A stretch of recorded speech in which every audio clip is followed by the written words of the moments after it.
हमारे हिंदुस्तान में एक अघोषित नियम है, बाप का कर्जा बेटा अदा करता है, बाप के सपने बेटे पूरा करता है। फिल्मों में तो बाप की इज्जत का बदला और मौत का बदला भी बेटा ही लेता है। 3 इडियट में तो हमने देखा होगा बाप के सपनों के चक्कर में बेटा कितना लाचार हो जाता है। हमारे गॉडफादर चिरंजीवी की लाइफ में भी बाप बेटे का समीकरण बहुत ही ज़्यादा केमिस्ट्री फुल है। उनके बेटे रामचरण तेजा RRR के बाद 7वें आसमान पर हैं, लेकिन बाप बेटे की जोड़ी इसी कर्जे के साथ साथ साथ चल रही है। और इस बात को लेकर चिरंजीवी प्राउड फील करते हैं कि उनका बदला उनके बेटे ने एक इंडस्ट्री से ले लिया। अब वो कौन सी इंडस्ट्री है जिसने चिरंजीवी को अपमानित किया था और उसका बदला उनके बेटे ने लिया, आइए जानते हैं।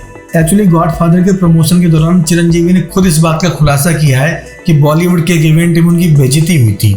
उनको इस तरह से इंट्रोडक्शन दिया गया था जैसे वो बाहरी हों, और हिंदी सिनेमा को कहा गया था इंडियन फिल्म इंडस्ट्री। यानी उनको बहुत इंसल्ट फील हुआ था और उनके इस बात का दुख था कि वो जहाँ से आते हैं उसको पहचान नहीं मिलती। क्योंकि उनका ड्रीम था कि ऐसी फिल्म बननी चाहिए जो क्षेत्रीय भाषा की बजाय भारतीय सिनेमा का नाम ऊंचा करे, और ये काम किया SS राजमौली की मूवी बाहुबली और RRR ने। एक्चुअली साउथ की फिल्मों से जो स्टारडम चिरंजीवी को मिला वो हिंदी में नहीं मिला। हिंदी में उन्होंने 2-3 फिल्में की थी, बट उनको कभी भी पॉपुलैरिटी नहीं मिली, जैसे कि जेंटलमैन थी, आज का गुंडा राज थी, प्रतिबंध थी। लेकिन जो सिक्का साउथ में चला वो बॉलीवुड में रिजेक्ट हो गया। इसलिए चिरंजीवी ने सपना देखा था कि उनका बेटा हिंदी में एक ऐसी मूवी बनाए जो कि न सिर्फ पॉपुलर हो बल्कि इंडिया सिनेमा का नाम भी ऊंचा करे, और तो और रीजनल सिनेमा को एक पूरी पैन इंडिया पहचान बने।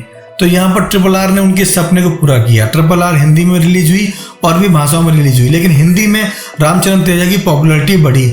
और मुंबई में जब गॉडफादर के प्रमोशन के लिए चिरंजीवी आए तब ये बात कहते उनकी आंखों से आंसू आ गए। उनका कहना था कि उनके बेटे रामचरण तेजा ने उनका बदला ले लिया इस पूरी इंडस्ट्री से जो कि रीजनल और नेशनल का भेदभाव करती है। उनके मुताबिक पूरा भारत इंडिया सिनेमा की खोज है, लेकिन साउथ को एक अलग दुनिया में देखा जाता है। लेकिन राजमौली और उनके बेटे ने साबित कर दिया कि जो पैन इंडिया चलेगी वही इंडियन सिनेमा की मूवी कही जाएगी।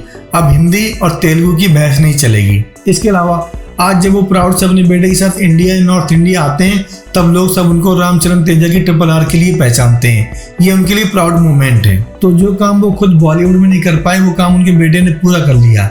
हालांकि चिरंजीवी इस बात को भूल जाते हैं कि उनके बेटे की जो बॉलीवुड में डेब्यू मूवी थी जंजीर, वो सुपर फ्लॉप थी, जो कि अमिताभ बच्चन की जंजीर का रीमेक होने के बावजूद पिट गई थी। तो हिट फ्लॉप का दौर चलता रहता है, लेकिन जो पुरानी गांठ थी अपमान की उसे पूरा करके चिरंजीवी के जो सपने पूरे किए रामचरण तेजा ने, वो हर बाप और बेटे के लिए मिसाल है। हर बाप चाहता है उनका बेटा रामचरण तेजा जैसा हो, और हर बेटे की ख्वाहिश होती है उनके पास चिरंजीवी जैसा सुपरस्टार फादर हो। और दोनों जब एक फ्रेम में आए, एक दूसरे की बात पूरी करें, तो इससे बेटर जोड़ी केमिस्ट्री हो नहीं सकती। तो आज के ज़माने में जहाँ पर बाप बेटे भाई बहन की बनती ना हो, वहाँ पर रामचरण तेजा और चिरंजीवी का ये फादर सन बॉन्ड देखकर दिल को वाकई सुकून मिलता है। दोस्तों, चैनल पहली बार आए हैं तो सब्सक्राइब कर दीजिए, वीडियो को लाइक कर दीजिए और कमेंट करके बताइए इस मूवी को लेकर आपका एक्साइटमेंट लेवल किस हद तक है।